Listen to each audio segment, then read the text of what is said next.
Good Morning Business, Business Today.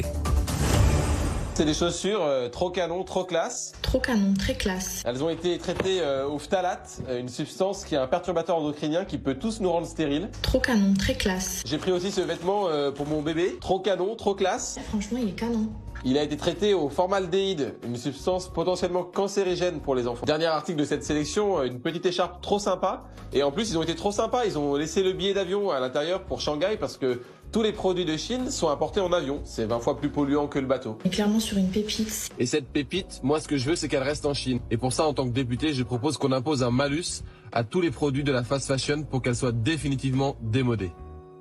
Voilà, le député LR Antoine Vermorel-Marc, député de la Loire, c'était votre TikTok, votre campagne sur TikTok. Bonjour. Bonjour. Alors c'est clair, vous voulez taxer les produits qui viennent de la fast fashion asiatique, notamment Temu ou Chine, jusqu'à 5 € par article. Déjà, on a compris pourquoi vous voulez faire ça. Déjà, est-ce que on peut le faire? C'est-à-dire, sur quelle base juridique vous allez vous appuyer? Comment vous allez classifier la toxicité ou la provenance des pays, leur contenu en CO2?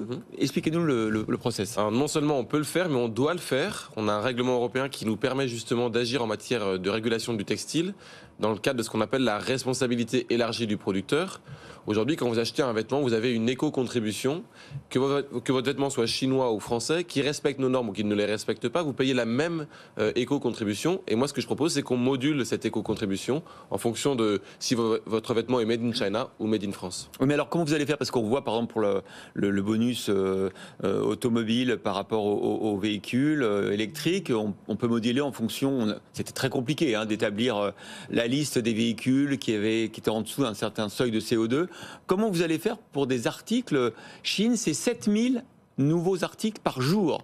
Comment vous allez faire pour dire que tel ou tel article passe le seuil? Alors, on a une réforme européenne qui s'appelle le passeport textile. Chacun de vos vêtements aura une sorte de code barre de traçabilité pour savoir d'où il vient, comment il a été produit, quelle est sa part par exemple, de plastique, de produits recyclés à l'intérieur. Et tout ça va créer une sorte d'éco-score par vêtement. Sur ces 7000 l'ensemble des vêtements qui seront vendus dans l'Union européenne. Ça, c'est pas ma proposition. Ouais. C'est la Commission européenne qui est en train de le mettre en place. Et moi, ma proposition, c'est de s'appuyer sur ce passeport textile pour ensuite moduler l'éco-contribution. Dans quel objectif? Faire en sorte que le vêtement qui ne respecte pas les normes sociales et environnementales qu'on impose à nos propres producteurs en Europe et qui pourtant est vendu sur l'espace européen soit plus cher et qu'à l'inverse, celui qui est produit en Europe et qui crée de l'emploi chez nous soit moins cher. Alors l'avocat absolu du libre-échange, Jean-Marc Daniel, est resté sur ce plateau. Que pensez-vous de cette taxe? Écoutez, c'est une nouvelle, c'est des habits neufs puisqu'on parle de textile, du protectionnisme, avec toujours les mêmes arguments. C'est-à-dire, je pourrais multiplier les exemples. Par exemple, le Made in Germany. Vous savez d'où ça vient, le Made in Germany? C'était une décision qui avait été prise par les autorités anglaises parce qu'à l'époque, les Anglais considéraient que les Allemands faisaient une concurrence déloyale, en particulier que les Allemands, on est dans les années 1880, ne respectaient pas les normes sociales que respectait la Grande-Bretagne. Et donc, il y avait une distorsion de concurrence, et une distorsion de concurrence qui nuisait non seulement aux consommateurs, aux producteurs anglais, mais aussi à l'allemand, puisqu'on lui obligeait à travailler dans des conditions qui étaient des conditions... Il y a eu aussi le fameux épisode des magnétoscopes à Poitiers, qu'on faisait passer par la douane de Poitiers. Mais quand même... Je voudrais juste réagir. Sur le fond, on a admis la Chine dans l'OMC en 2002. Ça avait été préparé, elle n'était pas dans l'OMC avant. Ça avait été préparé et il y avait des considérations en Europe qui avaient été de dire, écoutez, si la Chine rentre dans l'OMC, il va y avoir une concurrence qui va être accrue et donc il faut s'adapter à ça. Soit vous dévaluez votre monnaie pour garder votre compétitivité, soit effectivement vous modifiez votre processus de production. En France, on a adopté une monnaie forte, ce que je comprends et ce que j'admets, et ce qui était une bonne chose, l'euro. Et on a fait les 35 heures. C'est-à-dire, on s'est mis en position de ne plus pouvoir travailler, de ne plus pouvoir innover, de ne plus pouvoir répondre à cette concurrence chinoise. Antoine Vermorel-Marquez, est-ce que vous êtes un protectionniste? Pour un LR, c'est quand même le paradoxe. Enfin, en tout cas, que la droite évolue, on le sait. Mais bon. Et est-ce que, du coup, vous ne respectez pas la loi du marché, de la libre concurrence, de l'innovation et, au fond, du consommateur? Je ne viens pas remettre en cause les accords de libre-échange, j'ai bien entendu. Mais la seule question, c'est est-ce qu'on a une concurrence loyale ou déloyale? C'est aussi ça, l'économie du marché. C'est une concurrence libre et non faussée, non déloyale. Aujourd'hui, ce qu'on se rend compte, moi je viens d'un territoire, Rouen, on était les rois du textile dans les années 80. Tout a été délocalisé en Chine.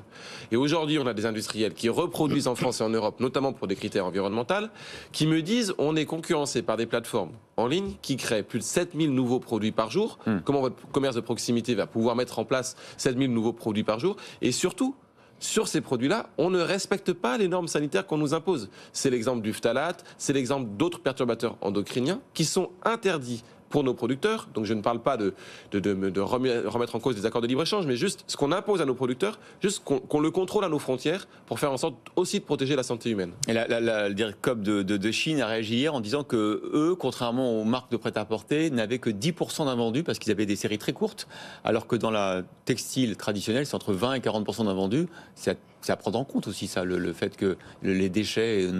Mais tout leur modèle, c'est sur la mode éphémère et la mode jetable. Donc, qu'est-ce qui vous incite à faire? C'est non seulement acheter des vêtements pas chers, de mauvaise qualité, en pensant faire une bonne affaire, pour qu'ensuite vous ayez pas d'autre choix que de les jeter ou de passer à un autre modèle. C'est ce modèle-là de surconsommation qui pose problème. En tout cas, c'est un bon débat. Si les consommateurs veulent ce modèle, pourquoi les empêcher?